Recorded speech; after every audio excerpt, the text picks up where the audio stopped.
Namaskar and welcome. Good evening to World Today. So our correspondents have been sending us some exclusive reports from Washington, D.C. ahead of Prime Minister Narendra Modi's visit. The Prime Minister will be landing in the early hours, India time, on the 23rd. Let's begin with the headlines. Prime Minister Narendra Modi embarks on an all-important visit to the United States. The Prime Minister says that the visit will strengthen the partnership with our strategic partners.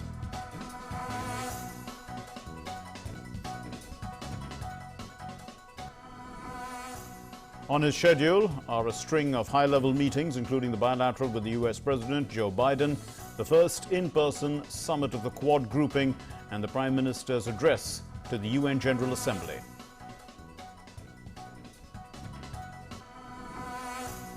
As DD India reports from Ground Zero, we get all the news, views and updates all through the day and night during the Prime Minister's visit to the United States. Join our expert panel for all live and exclusive details of the entire visit. External Affairs Minister Dr. S. Jaishankar takes part in several meetings, multiple meetings, bilateral meetings on the sidelines of the UNGA. Dr. Jaishankar meets his counterparts from France, Iran, Egypt, Australia and Indonesia. The UNGA General debate kicks off in New York. The Secretary General, Antonio Guterres, calls the vaccine inequality between the developed and the developing world an obscenity and stresses on the need for cooperation to address this surge in misinformation that is polarizing people. The U.S. President Joe Biden expresses his intention to double climate change aid to developing countries and says the end of Afghan conflict is an opening of a new era of relentless diplomacy.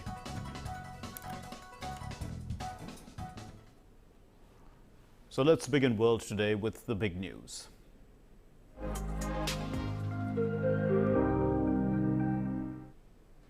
Prime Minister Narendra Modi left for the United States on a three-day visit, during which he will interact with U.S. President Joe Biden, Vice President KAMALA Harris, before meeting other foreign leaders at the first in-person Quad summit. In his departure statement ahead of the visit to the United States, the Prime Minister stated that he will review the India-US Comprehensive Global Strategic Partnership with President Biden and exchange views on regional and global issues of mutual interest. He will also meet Vice President Kamala Harris to explore opportunities for cooperation between the two nations, particularly in the area of science and technology. The Prime Minister will participate in the first in-person Quad Leaders Summit along with President Biden, Prime Minister Scott Morrison of Australia and Prime Minister Yoshihide Suga of Japan. The summit provides an opportunity to take stock of the outcomes of the virtual summit that was held in March this year and also to identify priorities for future engagements based on the shared vision for the Indo-Pacific region. The Prime Minister will also meet the Australian and Japanese Prime Ministers to take stock of the strong bilateral relations with the respective countries and continue useful exchanges on regional and global issues. Prime Minister Narendra Modi will conclude his visit with an address to the United Nations General Assembly, focusing on pressing global challenges including the COVID-19 pandemic, the need to combat terrorism, climate change and other important issues. Prime Minister's visit to the U.S. would be an occasion to strengthen the comprehensive global strategic partnership with the USA, to consolidate relations with strategic partners, Japan and Australia, and take forward the collaboration on important global issues. So the stage is set for Prime Minister Narendra Modi's 7th visit to the United States, and it's going to be his first after the Biden-Harris administration came to office. During this visit, the Prime Minister will meet U.S. President Joe Biden in Washington, address the United Nations General Assembly in New York, and Prime Minister and President Biden will they have met virtually 3 times already for the Quad Virtual Summit, also for the Climate Leaders Summit and the G7 Summit. But on the 24th of this month, President Biden will be hosting Prime Minister Narendra Modi at the White House for the first in-person meeting. And the agenda of this bilateral meeting between Prime Minister Modi and President Biden is substantive. Both leaders are expected to review the entire gamut of ties, including counterterrorism, cooperation, also the situation in Afghanistan and the Indo-Pacific, and defense cooperation, trade and investment, everything. Also chart a new course, a future course for the partnership. Here's more.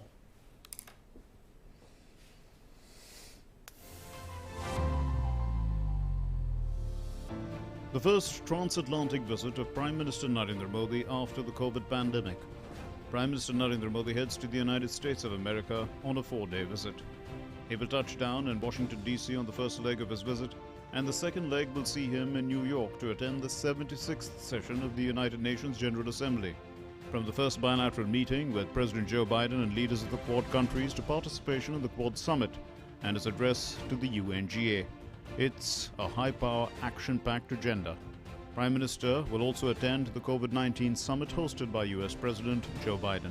The summit is aimed at rallying the world to work towards ending this pandemic as rapidly as possible and building more resilient systems to handle any future pandemics.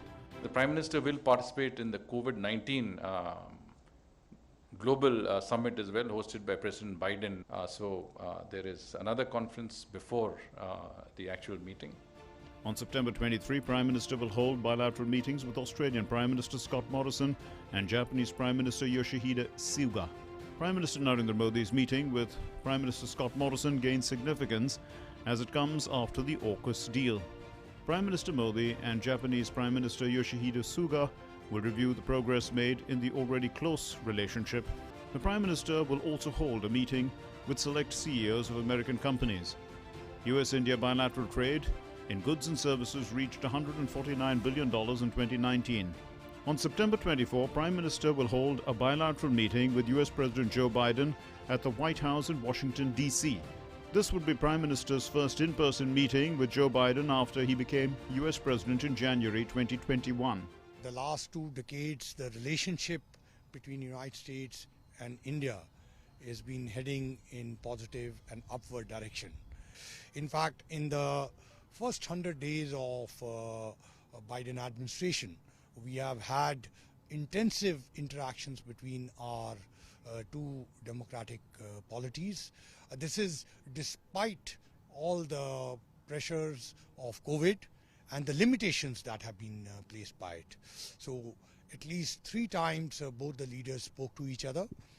There were 2 summits, one on climate and one the first Quad virtual summit, in which Prime Minister Modi had a prominent place and he addressed and expressed his presence there. Then subsequently, as far as the bilateral relationship is concerned, we have also had high-level exchanges between both the sides. Previously, Prime Minister Narendra Modi had met Joe Biden when he had visited India in 2014 as the Vice President and in 2016 when he chaired the joint session of the US Congress.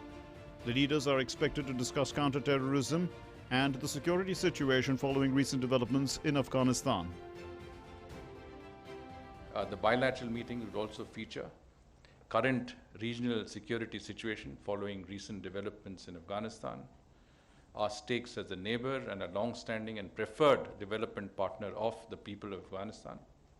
In this context, we would undoubtedly discuss the need to stem radicalism, extremism, cross-border terrorism, and the dismantling of global terrorist networks.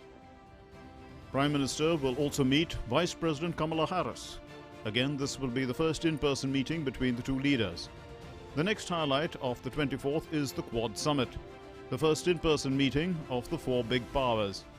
We elevated the Quad partnership among Australia, India, Japan, and the United States to take on challenges ranging from health security to climate to emerging technologies. We're engaging with regional institutions from ASEAN to the African Union to the Organization of American States to focus on people's urgent needs for better health and better economic outcomes.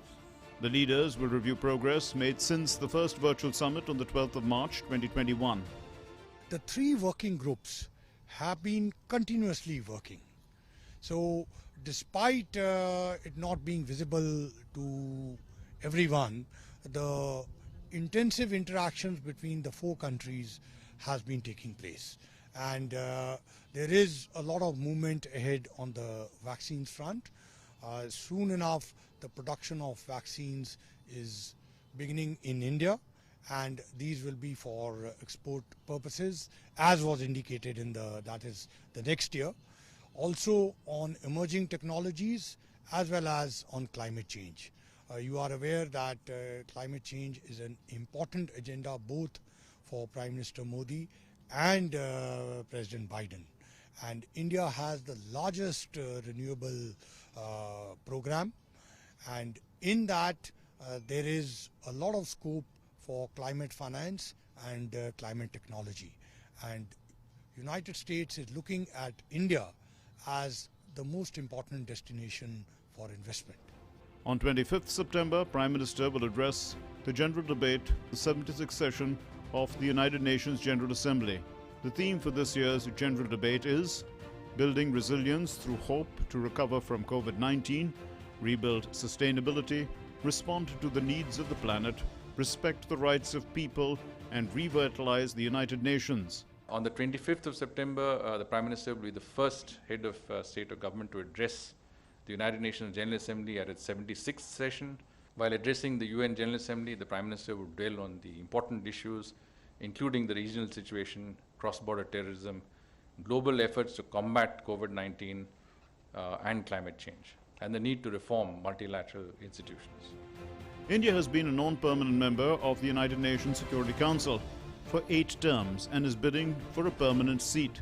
As the nation celebrates 75 years of independence, Prime Minister Narendra Modi may once again push this agenda. India had held the presidency of the United Nations Security Council for the month of August. This is Gautam Roy in Washington, D.C. for Leading India. Well, some would say that this is the best time of the year to be in the United States, with the fall colors brightening the landscape. But as seasons change, so does the world. Now, new challenges keep arising each day on multiple fronts, from security to health. The less said about climate, the better.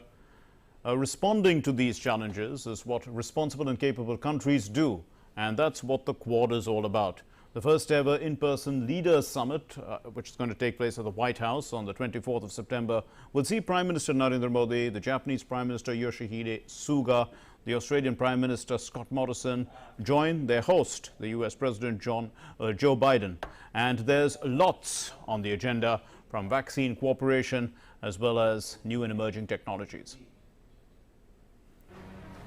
Flag bearer of freedom, democracy, peace and prosperity in the Indo-Pacific, the Quad is all set for its first in-person leadership summit. Prime Minister Narendra Modi will be meeting his 3 Quad counterparts, US President Joe Biden, Japanese Prime Minister Yoshihide Suga, and Australian Prime Minister Scott Morrison in the White House on Friday, 24th of September. This is Prime Minister Modi's second foreign visit since coronavirus pandemic spread across the world last year. The first was to Bangladesh for 3 epochal events, including the Golden Jubilee celebrations, but this is the first transcontinental visit. Prime Minister's visit to the US. As mentioned therein, he will participate in the first in-person Quad Leaders Summit in Washington on September 24th. On September 25th, he will address the UN General Debate of the UN General Assembly at its 76th session. While Prime Minister is in Washington, he will also have a bilateral meeting with President Biden. We also look forward to bilateral meetings with other Quad leaders. This may be the first in-person Quad summit, but the 4 leaders had met virtually just over 6 months ago in the first virtual leaders summit. The ramped-up frequency making it evident that the platform is being revved up on engagement and action front. The pandemic, its impact, changing geopolitical situation from Afghanistan in the west to North Korea in the east, apart from the moves made by China throughout the Indo-Pacific and beyond, has widened the Quad's agenda and action points, as indicated by External Affairs Minister Dr. S. Jaishankar when he briefed the media after the recent 2+2 talks with Australia in New Delhi. As members of the Quad, we recognize the importance of plurilateralism in a multipolar and rebalanced world. We appreciate the value of our trilaterals with Japan, France, and Indonesia, and will hold these dialogues soon. The importance of ongoing cooperation in multilateral arena for preserving the rules-based international order was also emphasized. Our cooperation in the Commonwealth is important to that organization's performance. Yesterday, President Biden mentioned Quad and India during his 33-minute speech, saying that Quad will take on many challenges, including people's urgent needs of better health and better economic outcomes. We elevated the Quad partnership among Australia, India, Japan, and the United States to take on challenges ranging from health security to climate to emerging technologies. We're engaging with regional institutions from ASEAN to the African Union to the Organization of American States to focus on people's urgent needs for better health and better economic outcomes. There are clear indications on the areas where the Quad would like to move its cooperation and coordination forward. According to a White House statement, on the in-person summit, the leaders will focus on advancing practical cooperation on areas like combating COVID-19, addressing the climate crisis, partnering on emerging technologies and cyberspace, and promoting a free and open Indo-Pacific.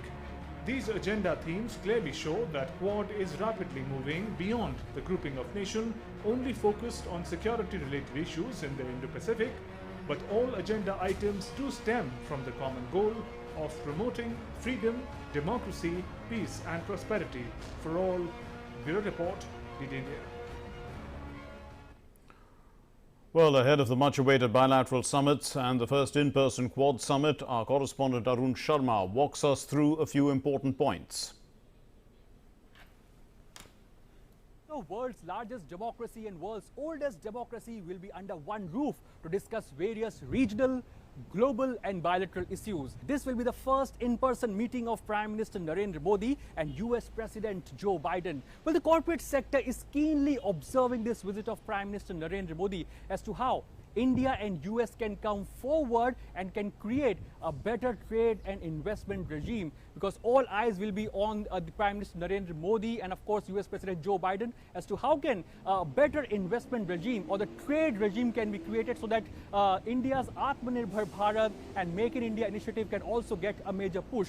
On the other side, the Indian diaspora will also be observing this visit of Prime Minister Narendra Modi to US very closely, because we know this fact that the Indian diaspora is looking for a very liberalized visa regime, and in this post-COVID or post-pandemic time, how can travel restrictions can be eased out. So that is what be the focus area of the Indian diaspora, as well as to what is the outcome of the visit of Prime Minister Narendra Modi's to US as well. So on the other side, the White House has released a press statement and clearly mentioned this point that in this multifaceted relationship, various other topics will be discussed, but yes, countering terrorism, Afghanistan crisis, security and prosperity in Indo-Pacific are some of the key issues that are likely to dominate on the agenda. So all in all, this visit of Prime Minister Narendra Modi will play an important role in taking the trade and commerce to a new height, and of course the relationship between India and US will also prosper going forward. With camera person Smriti Ranjan, Arun Sharma, Doordarshan News, Washington DC. The External Affairs Minister, Dr. S. Jaishankar, has been busy on the sidelines of the UNGA meeting. Several of his counterparts from different parts of the world. Dr. Jaishankar began the day meeting with India's strategic partner France, and he met the French Foreign Affairs Minister Jean-Yves Le Drian. Both leaders held a comprehensive discussion on Afghanistan, the Indo-Pacific and other contemporary issues. India and France, as we said, are strategic partners and also members of the UN Security Council.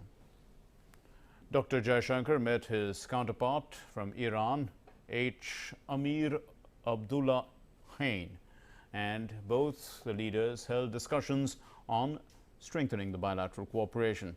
Their meeting reaffirmed the convergence on regional issues. The External Affairs Minister also met the Foreign Minister of Egypt, Sama Sokri. Both leaders agreed on taking forward their bilateral cooperation.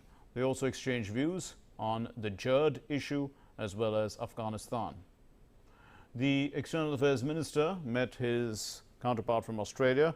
Australia is a Quad partner. Both the leaders held strategic conversations. They also carried forward their discussions from the last meeting. Both apprised each other of recent developments in the Indo-Pacific. Dr. Jaishankar held a meeting with a key ASEAN partner, Indonesia. Both leaders discussed regional developments, shared interests, common perspectives, and that are driving strong cooperation between the two countries. Dr. Jaishankar met his counterpart from Vietnam as well. Dr. Jaishankar met the Lithuanian foreign minister as well. Dr. Jaishankar held a meeting with the Cyprus foreign minister.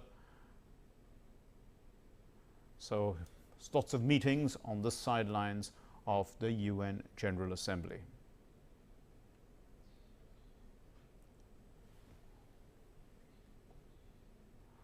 And putting all this into perspective for us, we have an eminent guest, Dr. K.P. Vijayalakshmi, Professor, Center for Canadian, U.S. and Latin American Studies at JNU, has joined us. Professor Vijayalakshmi, so I mean, this visit is coming after a long time, as we can see, and it's coming in the first. It's an important visit, coming as it is, as you know, the Biden-Harris administration has taken office in this year itself. So, I mean, one would think that it is a visit in the first year of their administration. So, how much importance would you give it? Well, on a scale of 10, I would give it 10, I suppose. Yes. See, it's a very early visit, you know, early in the Biden administration, and I think that's very good because we've had a number of issues and developments within these 6 months that have changed the way the world looks at each other and things like that. So not only was the COVID a dampener for the past 1.5 years, but it had also seen a very different kind of diplomacy. It had seen a very different kind of interactions between leaders. Right. And I think this is the first physical meeting, so that's the second important first. First, the timing itself, so early in the administration, you know, there's going to be a physical meeting, and I think that's tremendous because then you sort of establish a rapport that can carry you through certain very difficult times that can happen in any foreign, you know, relationship. So that's one. But it's also substantial because, as you yourself have mentioned, and you've been showing all the important aspects that are going to be part of this visit, which is the Quad Summit. Yes. That also has tremendous significance, as your correspondents have already painted a very clear picture of what happened in March and how, you know, Ambassador Taranjeet actually mentioned how the work was actually continuing without the limelight by the 3 working groups to make more coherent and, you know, substantial strategy of what Quad nations can do together. But of course, multiple issues are at stake, but the most pressing ones, I think, are going to be the COVID management still, because COVID has not yet left us. And, you know, the promise of India and the potential of India are going to be tested severely. And I think that's really the inflection point of the promise and potential of India coming to fruition that you see in this meetings that you're seeing India in so many ways. Right. You know, both the Prime Minister and the Foreign Minister have been meeting up with all kinds of leaders. So there's truly a fleshing out of multi-alignment, if you like, or plurilateralism in a multipolar world. I think Dr. Jaishankar mentioned that phrase, and I think maybe you're seeing something, you know, that's very clear. But I think the issue is, for some years now, we have been saying that we would like to balance our bilateral, regional, and global objectives in our foreign policy. So let's look a bit at Quad. Now, it comes after the AUKUS was created, and would you think that that's a bit awkward, the AUKUS for Quad? Yeah, the acronym is awkward, Mark. AUKUS sounds really. But otherwise, awkward. you don't find it. No, you see, you don't find them at cross purposes. Not really, because we have taken pains to argue that Indo-Pacific is going to be open, inclusive, transparent, and, you know, hinting at all sorts of possibilities and implying several things as well. You know, it's not yet a totally, you know, fleshed out concept in some ways. But at the same time, Quad has a mandate right now in terms of COVID pandemic management, terrorism, counterterrorism rather, and supply chains management.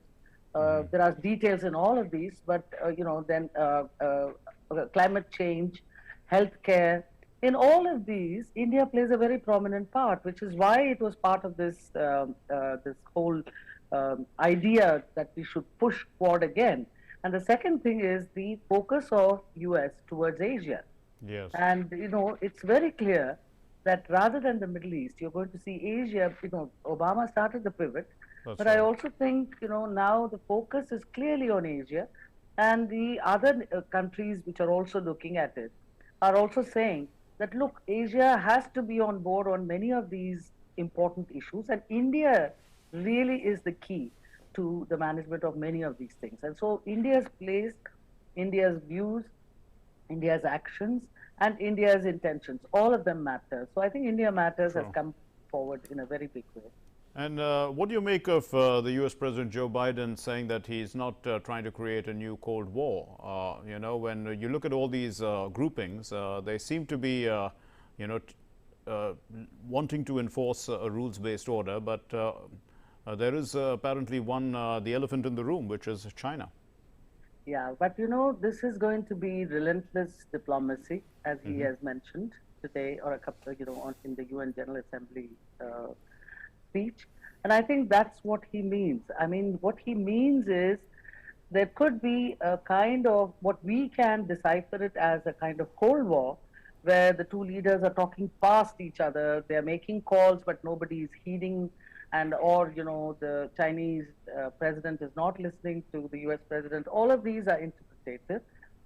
But the fact that President Biden has repeatedly emphasized that he would be talking to China on climate change, he would probably talk to them on other issues as well. So it's not a total Cold War where you are clearly mentioning the adversary as it was the case with Soviet Union. Okay. Containment, for example. I don't think that's, we are there yet. So in that sense, yeah, it's not a Cold War. But in many ways, it looks like, there is a certain amount of grouping that is beginning to coalesce around certain ideas. One of them is this rule-based international order. Indeed. And the And I think rules-based that is very international, important. yes, the rules-based international order is important from the economic point of view, and we know that the U.S. has had a sort of a trade war with China, which continues. We know that their trade is about $588 billion between the two countries. India is at $149 billion, way short of potential, one would think, between the United States. So, I mean, here's an opportunity, one would think, for India to try and improve trade ties with the United States.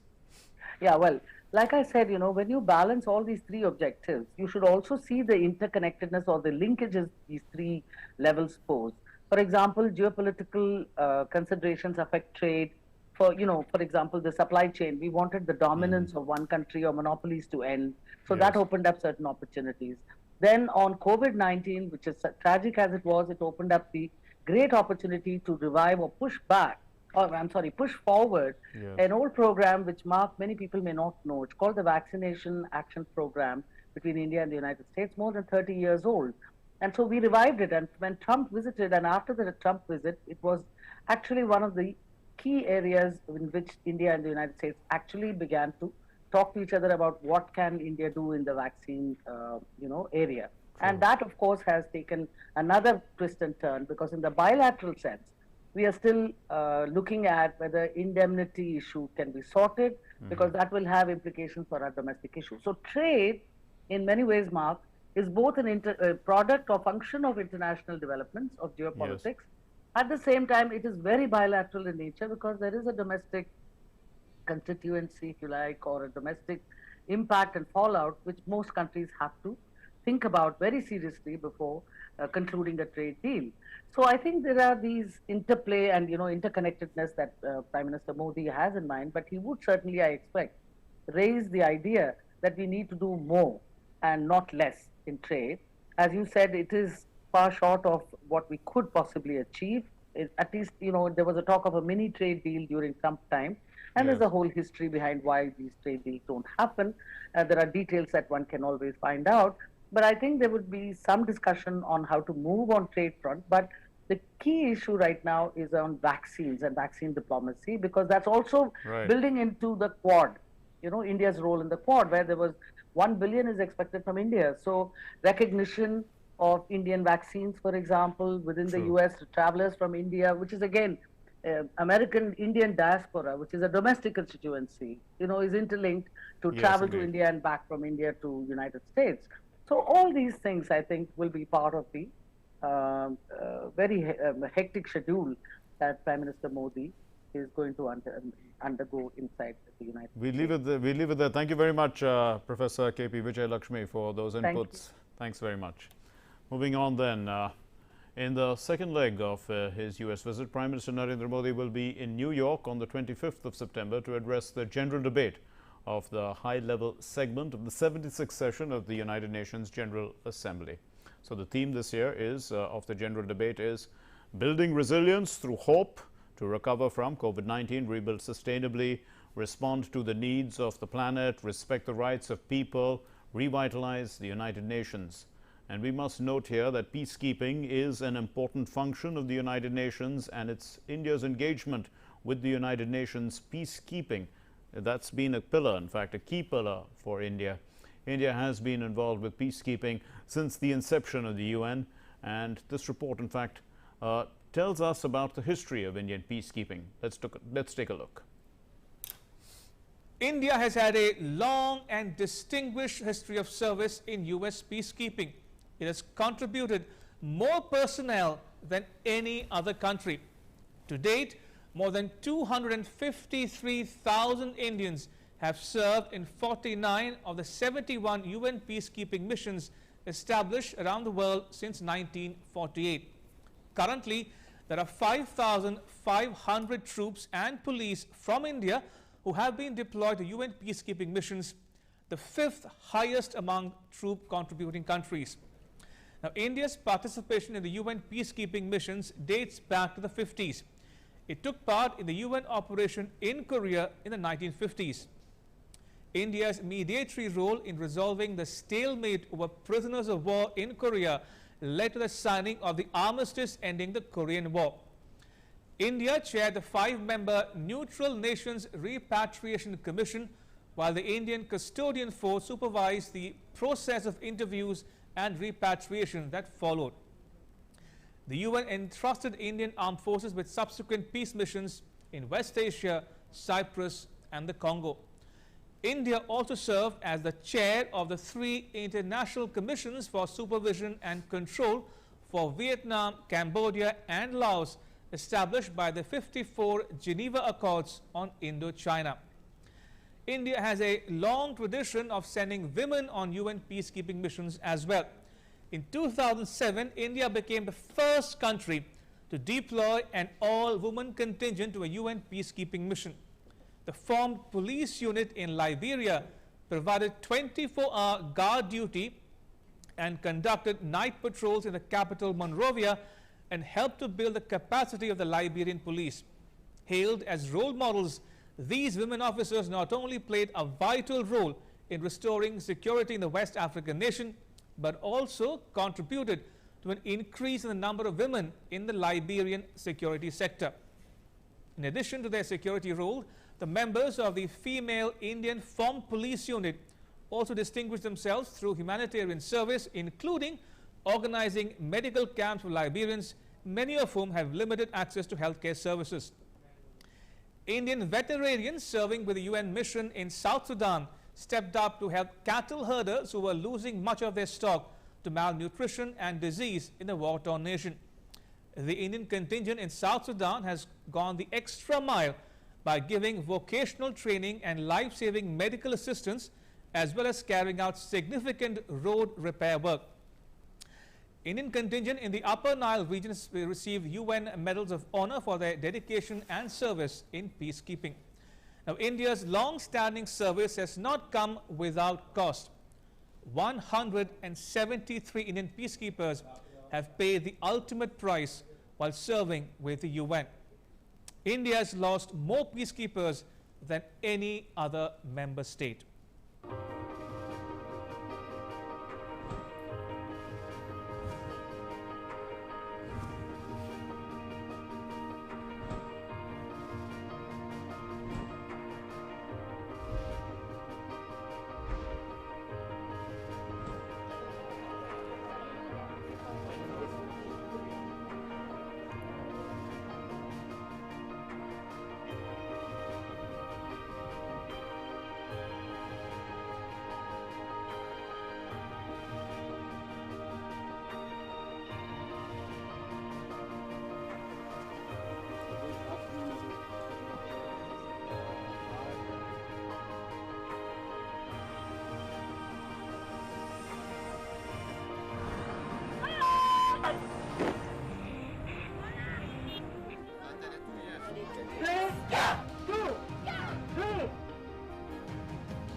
The contribution you have made to inspiring Liberian women, to impart in them the spirit of professionalism, to encourage them to join those entities, those operations that protect the nation.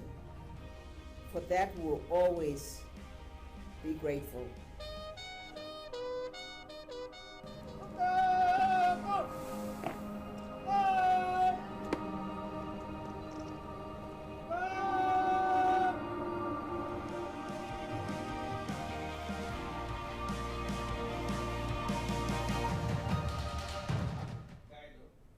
In Canada, the outcome of the election mirrored the results of the 2019 election, with Prime Minister Justin Trudeau's Liberals holding power with a minority.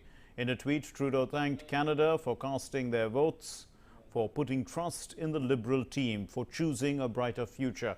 He said that the Liberal government is going to finish the fight against COVID and move Canada forward, while Conservative leader Erin O'Toole has vowed to work tirelessly to expand the party's influence. In a speech one day after Canada's federal election, Canada's elections, the Elections Canada is the company that is the grouping that it's the institution that administers the federal election. It only began to verify the count of roughly 1.2 million mail-in ballots on Tuesday, and they expect to be completed in a two-day process, with the final results forecast for today. So Trudeau called the snap election, in fact, last month, hoping to parlay a smooth COVID-19 vaccine rollout among the best in the world into a new mandate to steer the nation's pandemic exit and pass his agenda without opposition support. Prime Minister Narendra Modi has congratulated the Canadian Prime Minister Justin Trudeau for the victory in the elections. In a tweet, the Prime Minister said, "I look forward to continue working with you to further strengthen India-Canada relations, as well as our cooperation on global and multilateral issues."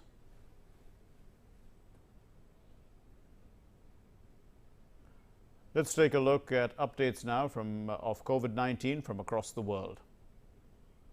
The case tally has crossed 23 crore worldwide. 23 crore 2,63,000 cases of COVID-19 reported, while recoveries stand at over 20 crore 69,81,000 globally. The virus has claimed over 47,21,000 lives globally. The United States remains the worst hit country. Over 4 crore 32 lakh and 30,000 cases have been reported across that country, and over 6,96,000 people have lost their lives. The number of fatalities in the US has surpassed the death toll of the 1918 Spanish flu. Iran is ramping up its vaccination program amid fresh infections. Doctors working in the Iranian capital, Tehran, are saying that vaccines are now available to everyone easily in the country. The country has so far administered over 4 crore and 33 lakh vaccine doses, which is enough to have vaccinated about 26.2% of its total population. According to Reuters, the rate of infections are decreasing in Iran, with 17,020 new infections reported on average every day, 43% of the peak, the highest daily average reported on August 17.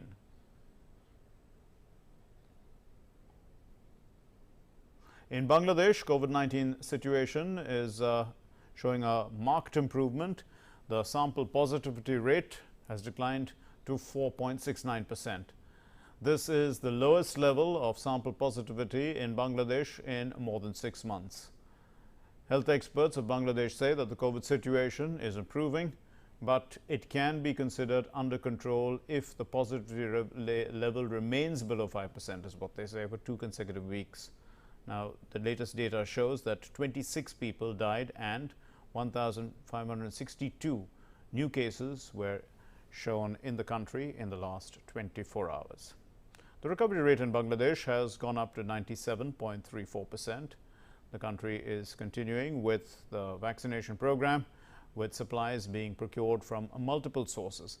In fact, Bangladesh received a new allocation of 7.1 million doses of Moderna vaccine from the United States under COVAX allocation in the last quarter of the year. In Australia, the state of Victoria has entered its 3rd day of protests against the compulsory vaccination of construction workers. So the construction workers in Melbourne, they clashed violently with the police in a dispute over the mandatory vaccinations.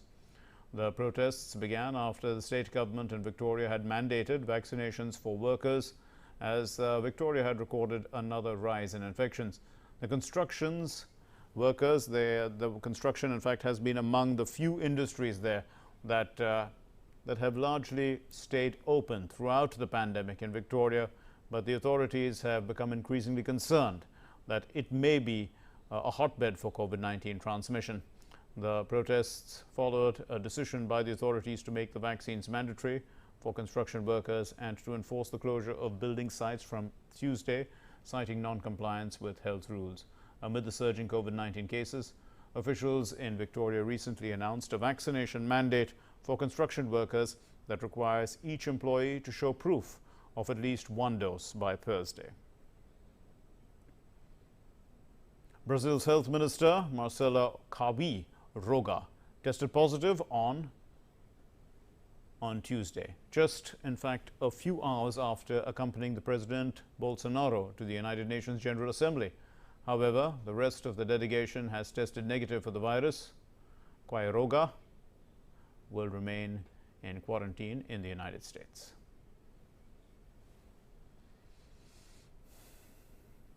Let's take a look now at news from across the world. Here's news at a glance.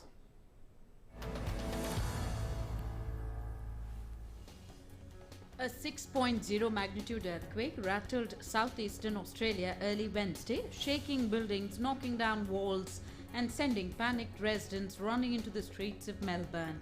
Australian Prime Minister Scott Morrison says no reports of serious injuries.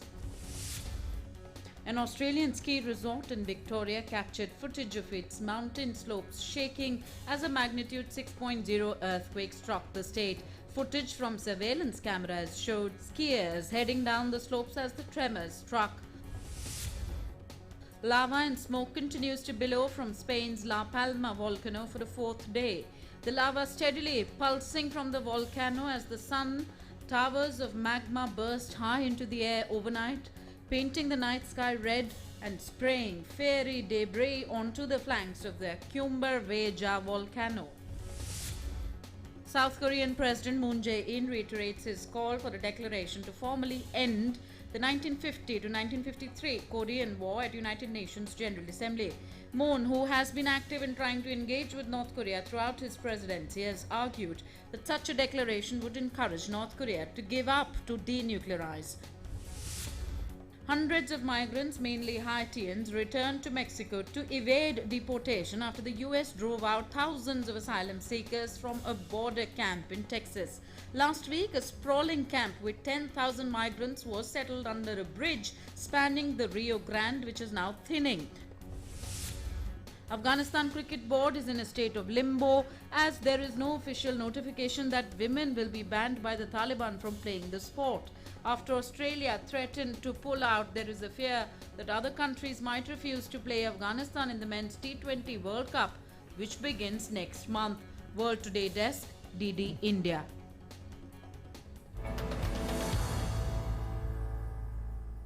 Let's now take a look at some stories from our segment Beyond Headlines.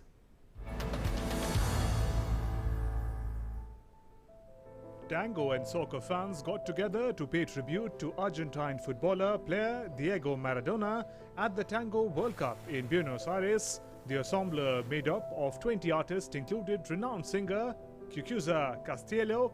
The song Goal of the Century, dedicated to Maradona, was also premiered during the concert. Maradona made his debut as soccer player in 1976 and was instrumental in guiding Argentina to 1986 World Cup win in Mexico, producing some of the most iconic World Cup goals along the way. Next year's Royal Windsor Horse Show will include celebration for Britain Queen Elizabeth's Platinum Jubilee, with performances featuring actors as well as hundreds of horses. The Platinum Jubilee celebration, a gallop through history, will mark the monarch's 70th anniversary on the throne and tell the whole world of Queen Elizabeth I's era to now. It will be done through actors, artists, 500 horses and 1,000 people taking part in dancing, music and displays. Elizabeth, the longest reigning monarch in British history, became queen on February 6, 1952. On the death of her father, King George, the monarch is known for her love of horses. A group of Thai monks and volunteers decked out in personal protective equipment carefully navigate a golf cart pulling a trailer loaded with bags of fresh vegetables through bumpy road as they head to a village on the outskirts of Bangkok. Their mission is to donate food and other necessities to vulnerable people whose livelihoods have been hit hard by the pandemic. The truck is fashioned after traditional Thai grocery carts, which often roam the streets selling bags of goods dangling off the sides. Each week's donations cost at least 50,000 baht, a cost initially covered out of the monks' own pockets, but now, with word of mouth spreading, other people are also sending donations. The monks' initiative comes as Thailand is trying to revive the economy after battling its worst coronavirus outbreak. Hong Kong's Ocean Park opens its brand new Water World officially to visitors. The $4 billion attraction boasts 27 facilities. Visitors could slosh around daring slides on the inflatable floats, meander along the man-made rivulets and experience some artificial waves. The park also has COVID prevention measures in place. Visitors will have their temperatures checked upon entry. They have to scan the Leave Home Safe QR code or fill in registration forms online. Masks should be donned at all times except when at the slides, pools and in the showers. The China Media Group's Mid-Autumn Festival Gala presented to the global audience a panoramic picture of the Chinese culture, history and achievements by blending traditional elements with advanced technologies. The three-part gala was recorded earlier this month in Xinjiang. This year's gala was simultaneously broadcast overseas for the first time. Technologies as augmented reality were used to create an immersive experience for viewers. Virtual reality and artificial intelligence were employed to bring a visual feast to the audience. A peregrine falcon sitting on eggs in Melbourne nest appeared startled after one of Australia's biggest quakes on record struck on Wednesday before flying away from the nest. Live streams footage captured the falcon's dazed look and its return to the nest moments later. Eagle-eyed bird watchers on social media said they believed the surprise falcon was a male. According to experts, both males and females incubate the eggs. World Today Desk, DD India.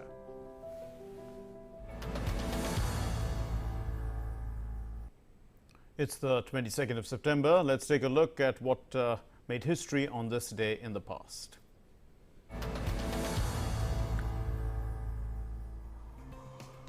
It was on this day in 1791 that Michael Faraday, English physicist and scientist, was born in Newington, Surrey. His major contribution was in the field of electricity and magnetism. He was the first to produce an electric current from a magnetic field. On the same day in 1862, US President Abraham Lincoln issued a preliminary Emancipation Proclamation which sets a date for the freedom of more than 3 million black slaves in the United States and recasts the Civil War as a fight against slavery.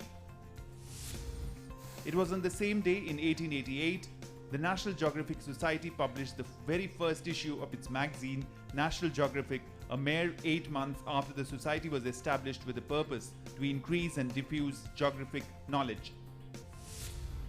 On this day in 1970, Sharadindu Bondopadhyay, Bengali writer and creator of the detective Byomkesh Bokshi, passed away in Pune, Maharashtra. World Today Desk, DD India.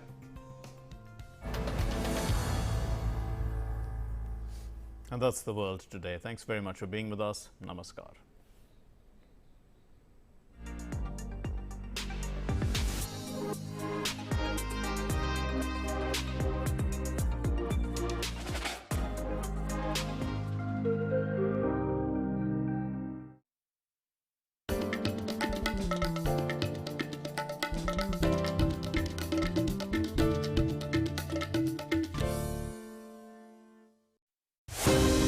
Prime Minister Narendra Modi's visit to the United States of America. Join DD India as we get you minute-by-minute updates, ground reports from Washington, D.C. and New York, and in-depth analysis of every development. We will bring you up to date on what to expect from this year's United Nations General Assembly. In-person Quad Summit at the White House. Key bilaterals also in store. I'll get you all the updates from Washington, D.C. Prime Minister's visit to the USA, 21st to 25th September. Continuous coverage only on DD India. भैया जी सारी तैयारी कर ली अपने गोपाल की शादी की। लच्छू सब संभाल रहा है। भैया जी जूते आ गए हैं, शेरवानी फिट करा लिया है। वहाँ बात की। भैया जी ऐसी बातों में मर्दों का क्या काम? वाह, जब बहू आएगी तुझे पूछेगी बुढ़बा कि परिवार नियोजन का कौन सा तरीका अपनाना है तो क्या कहेगा? लच्छू संभाल रहा है। सिर्फ शादी नहीं, शादी के बाद की समझदारी की तैयारी करो। सेहत और सोच दोनों से तैयार होकर परिवार बढ़ा रहा है इंडिया। फोन करें और परिवार नियोजन से जुड़ी सब जानकारी पाएं। जोड़ी जिम्मेदार जो प्लान करे परिवार।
Prime Minister Narendra Modi's visit to the United States of America.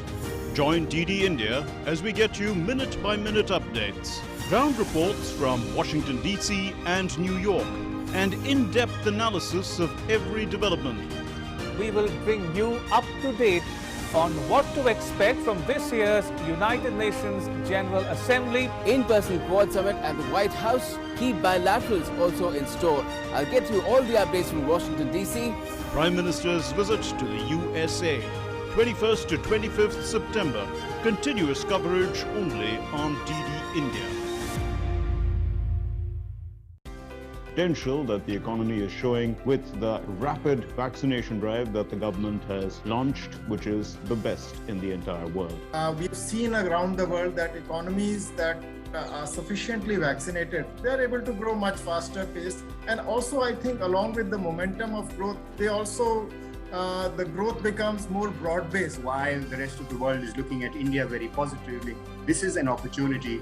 This is a crisis where we can put our money where our mouth is and begin to introduce reforms both at the center and, much more importantly, at the state level.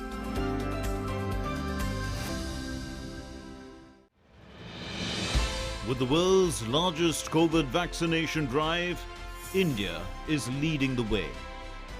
As the vaccine reaches every corner of the nation, do not forget the mantra, Dawai bhi, Kadai bhi. Let's continue our fight against COVID-19.